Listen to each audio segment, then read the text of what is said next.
Cabildeo presenta Informe Especial con Amalia Pando. El traslado del Palacio Quemado al Palacio de Evo Morales ya ha comenzado, pero este nuevo edificio va a ser oficialmente inaugurado en las próximas horas y esto va a generar una movilización en la ciudad de La Paz. No sabemos de qué dimensión, pero que hay irritación, indignación en el pueblo, porque este es un monumento de 29 pisos a el despilfarro. Junto con esto, la pérdida de dos símbolos republicanos, la banda presidencial y la medalla de Bolívar, que son símbolos que el primer mandatario ostenta desde el primer momento en que se posesiona como presidente de la República y del Estado plurinacional, pues que se hubieran perdido. Esto pues realmente está provocando indignación. Parece que los dos elementos, la inauguración del Palacio de Evo y el hecho de que estos símbolos propiedad del país, no del presidente, se hubiesen perdido, va a provocar indignación y manifestaciones. Manifestaciones que son la continuidad del pedido generalizado para que el voto popular del referéndum del 21F se respete. Ya no será solo en la celebración del 6 de agosto, el acto protagónico del pueblo potosino, aprovechando la presencia de Evo Morales para decírselo bien fuerte y claro: te tienes que ir, tu tiempo se acabó, que se respete el voto popular. Pero también esta indignación por el despilfarro, que será un elemento que dará continuidad a las movilizaciones. Ya hay fecha, el próximo 10 de octubre, día de la reconquista de la democracia, será pues otro día importante en la movilización. Creo que cuando oficialmente se inaugure el Palacio de Evo Morales, pues habrá también una población indignada en las inmediaciones. El ministro de la Presidencia, Alfredo Rada, ha dicho no es ningún lujo. Lo propio ha dicho un diputado del MAS, que ha dicho, bueno, yo he entrado y no he encontrado ningún lujo. Pues será que ya están acostumbrados a como jeques o como faraones, que nada les parece lujoso, ¿verdad? Pero uno que es clase mediero, y si uno todavía viene de lo más profundo de este país, donde abunda la pobreza, que es lo único abundante, pues al entrar y desde afuera, solo de mirar 29 pisos para el presidente Evo Morales, es obvio que es un lujo y un gasto excesivo y además innecesario. El Palacio de Gobierno, donde ha funcionado el Poder Ejecutivo, donde han funcionado todos los presidentes, no es que era el Kremlin ni los palacios más elegantes del planeta, no, reflejaba con una modestia y una arquitectura republicana lo que es el país, es de la dimensión del país, ni más ni menos. Decente, hermoso, de una dimensión manejable, en fin, los presidentes que pasaron por allí dijeron que se han sentido muy cómodos y que han funcionado con todas las posibilidades, no les quedó chico. A Evo Morales, él lo dijo, me ha quedado chico. Entonces se ha hecho construir 29 pisos por un costo total de 48 millones de dólares, incluyendo los muebles. No es que van a lejos del Palacio de Quemado al Palacio de Evo, no, todo es nuevo, todo es nuevo. Ya el colega Raúl Peñaranda relataba que Evo Morales, que va a disponer de los 29 pisos, pero él tiene un piso, el último, digamos, el penthouse, con 1068 metros cuadrados, Solo para él es el área donde está el presidente Evo Morales, 1068 metros cuadrados. Usted, por favor, le ruego que piense cuántos metros cuadrados tiene su domicilio, incluyendo los barrios de clase media, pues los departamentos son de 100 metros, 120 metros, un buen departamento, y las viviendas son de 60 metros, 80 metros. Bueno, Evo Morales dispondrá de 1068 metros cuadrados. En ese espacio tendrá una sala de masaje, claro, puede estar estresado el señor presidente, va a tener gimnasio, va a tener sauna, va a tener jacuzzi, una cocina personal y un dormitorio de solo el dormitorio, ¿no? 61 metros cuadrados. Además de 3 dormitorios extras, una sala de lectura, que yo espero que la use de vez en cuando. 7 ascensores a su disposición, además de un helipuerto que tiene una sala VIP para que mientras espere el helicóptero o algún percance, el presidente tenga allí en el techo de esos 29 pisos un helipuerto. El presidente ya no se mueve pues en vehículos, aunque sean blindados, ya no transita por las calles de La Paz, solo por los cielos de La Paz. Bueno, ¿era necesaria? Esa es la pregunta. Porque construcciones que son así de públicas se han hecho en el país. A ver, algunos antecedentes. En Brasil, por ejemplo, cuando la presencia del poder ejecutivo era una molestia para la ciudad de Río de Janeiro, porque ya no cabían más funcionarios públicos, porque las calles estaban abarrotadas, en fin, ya el poder ejecutivo quedaba sobrando. Entonces, por los años 50, decidieron hacer en el interior del Brasil para darle un dinamismo, no en la costa brasileña tan grande, pero en el interior del país, en el estadio de Goya, hicieron Brasilia la nueva capital. Empezó la construcción en 1956 y ahí llevaron todo. Tenía sentido, tenía absolutamente sentido llevar la casa presidencial, la cancillería, los ministerios, la catedral y por supuesto hacer una ciudad de funcionarios públicos. Eso es Brasilia, con la visión extraordinaria de un gran arquitecto, Oscar Niemeyer, que fue el que diseñó Brasilia. Niemeyer murió hace poco, el 12, cuando tenía más de 100 años, el gran arquitecto brasileño. Bueno, era necesario, había que gastar, bien hecho. Además, una obra que se la inauguró el 56 y el 60, en 41 meses, se estaban ya trasladando y Brasilia ya fue declarada como la capital oficial de Brasil. Bueno, si esto hubiera hecho Evo Morales, hacerle un enorme favor a La Paz, llevar el palacio, los ministerios, eh, una rotonda enorme para que la gente proteste, ¿no? En fin, hubiera inaugurado en Laja o en Río Abajo, ¿verdad? Claro que hubiéramos apoyado, porque entonces el centro de La Paz se revitaliza, se fortalece.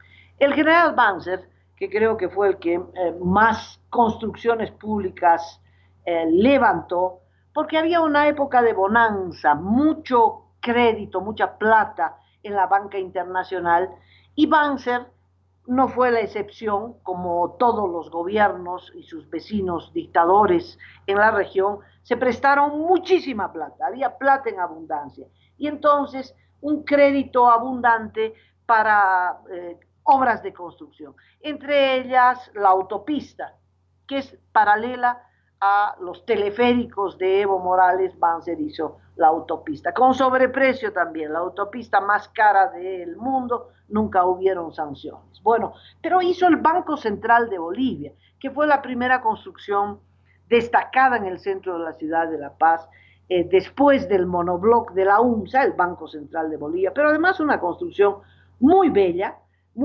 con mucho asesoramiento arquitectónico, Se dice que tiene un parecido a la Reserva Federal del Bank of the Boston, y además internamente que cumple algunos requisitos de la banca neoyorquina, etcétera, etcétera. Pero el gran maestro de esta construcción fue el arquitecto Juan Carlos Calderón, que ha hecho obras monumentales, pero sobre todo hermosas, hermosas. El Palacio de Comunicaciones, donde funcionan tantos ministerios, también es obra de Juan Carlos Calderón y de la época de Banzer.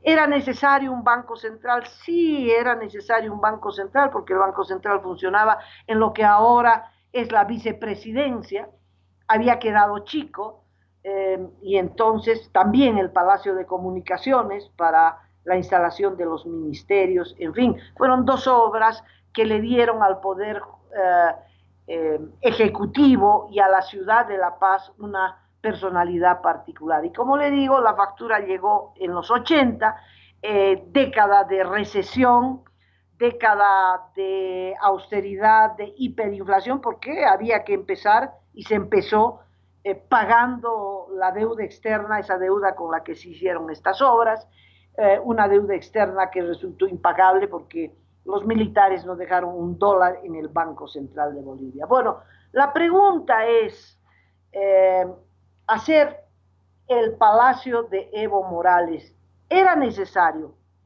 Y creo que la respuesta categórica es no.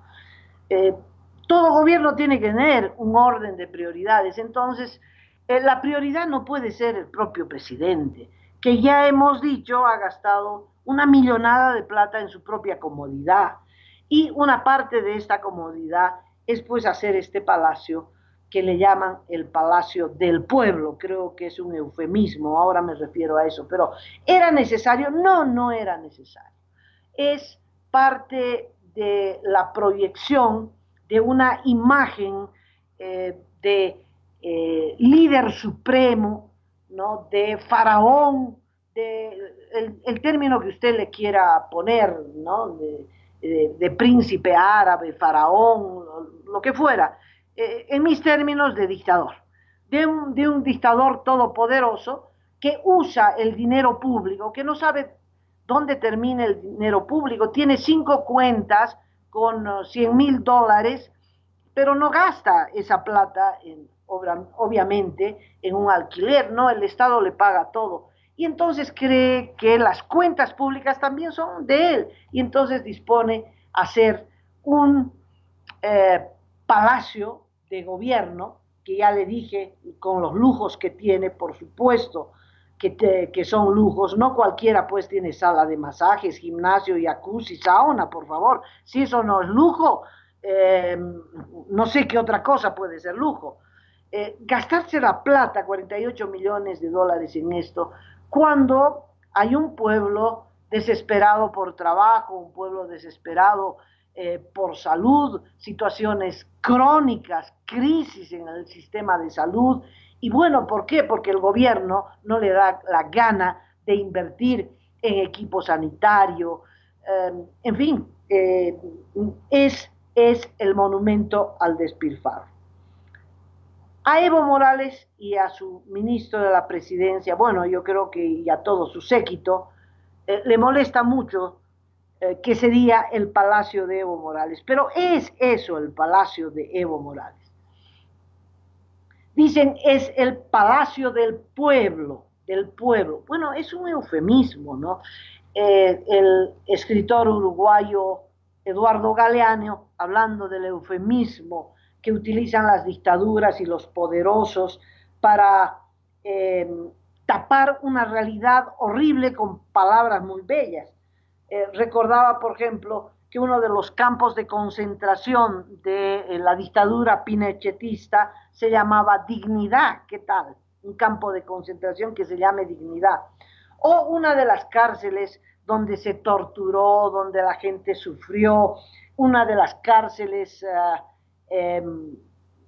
realmente símbolo de lo más oprobioso que hizo la dictadura uruguaya, se llamó Libertad, se llamó Libertad. Y bueno, doña Rosario Murillo en sus discursos de mediodía, habla de la paz, dice, estamos luchando por la paz en Nicaragua. Y en el sonido de la metralla de sus paramilitares cercenando la vida de jóvenes. Es el eufemismo con el que se habla. Palacio del Pueblo. ¿Qué de pueblo puede tener ese palacio? ¿En qué se parece a las modestas viviendas de adobe que utiliza el pueblo, o de adobe o de ladrillo, pero siempre muy modestas, que habita el pueblo boliviano? ¿Qué tiene de pueblo ese palacio de gobierno? No voy a discutir el gusto del arquitecto, pero por Dios es incomparable con la arquitectura de Juan Carlos Calderón. Encima le pusieron luces de neón.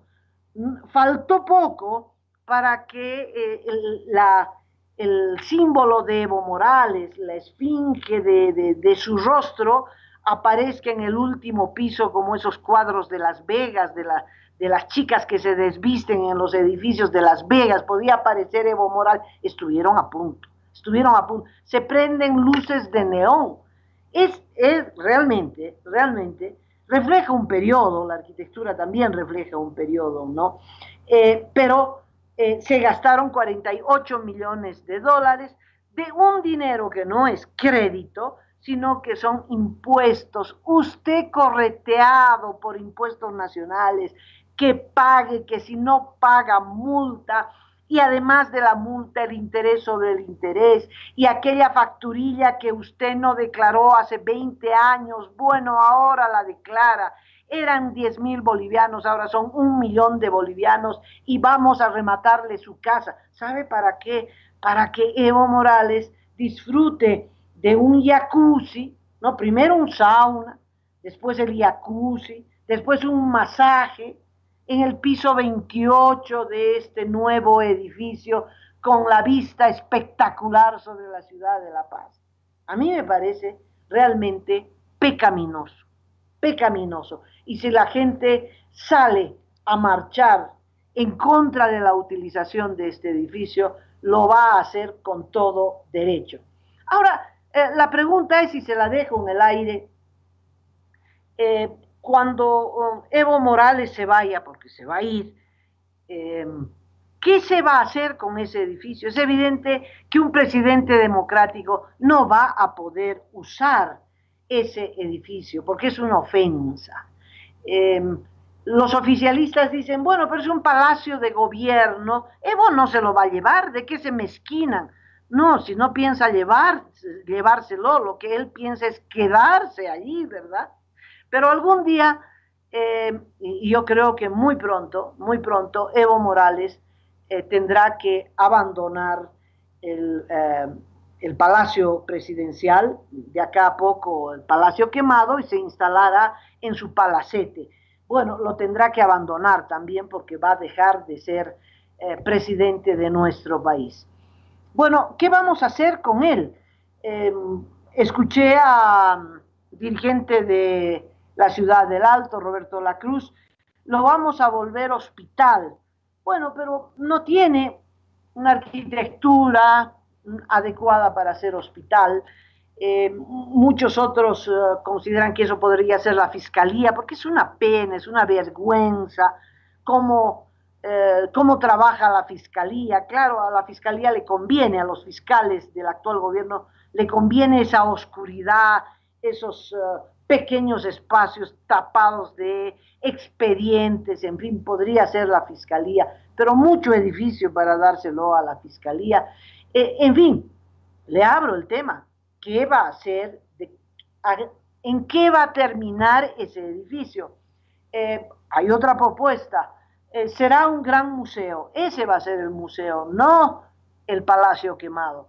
Un gran museo moderno, un gran museo de los pueblos indígenas, un gran museo de la historia del país. Bueno, ahí tendremos que poner una réplica de la medalla de Bolívar, la robada anoche, un vehículo de placas particulares que estaba en posesión de un teniente coronel del ejército, que nadie sabe por qué tenía posesión de aquello. En fin, un museo donde estén estas piezas hermosas, podría ser, ¿por qué no?, para la cultura. Se queda abierto el tema y posiblemente habrá una gran polémica a propósito del destino de esta construcción que de momento, cada vez que pasen nuestros nietos y miren este edificio, dicen, ¿y este mamarracho qué es? Bueno, es el monumento al despilfarro. No podía ser hermoso porque es el monumento al despilfarro. Bueno, a propósito del monumento al despilfarro, algunos datos que quisiera profundizar mañana, pero se los doy como anticipo. Me ha llegado una lista de todos los contratos de créditos que han sido aprobados en la Cámara de Diputados. Desde el 2006, 17 de enero del 2006, hasta este año, 2008-2019, 1 de marzo del 18, los últimos créditos aprobados en total son 173. Lo primero que debemos decir es que el grueso de los créditos son para rutas camineras, mantenimiento, rehabilitación, apertura de caminos, asfaltado de caminos, etc. Los proyectos más grandes son los proyectos concedidos, créditos concedidos por los chinos. No están todas las obras chinas, quiere decir que muchas de las obras adjudicadas a los chinos la estamos pagando con nuestros impuestos, como Misikuni, la planta azucarera de San Buenaventura, que no tiene caña, pero bueno, la montaron los chinos y la operan todavía los chinos. Eso fue con plata de nuestros impuestos, como la compra de barcazas, por ejemplo, que nunca llegaron, plata que se tiró, mucha plata que se ha tirado a la alcantarilla y a los bolsillos de quienes han tramitado estos créditos. El 2009 me llama la atención, un crédito de $300 millones. ¿Quién da el crédito? La República de Venezuela. No es para el Evo Cumple, aquí no dice Evo Cumple, dice que es para un proyecto caminero, Santa Bárbara, Caranavi, Quiquibey. Pero este es el proyecto que le adjudicaron a los ahijados de doña Cristina Kirchner para Árbol. Este es uno de los proyectos que quedaron a medias. Árbol se hizo plata y no volvió más. El tramo quedó ni a medio hacer, han tenido que adjudicar a otra empresa. Es impresionante la cantidad de plata que se pierde y cómo estos empresarios vinculados al poder se llenan de plata. Bueno, después aparece este mismo proyecto, un tiempo después, el 13,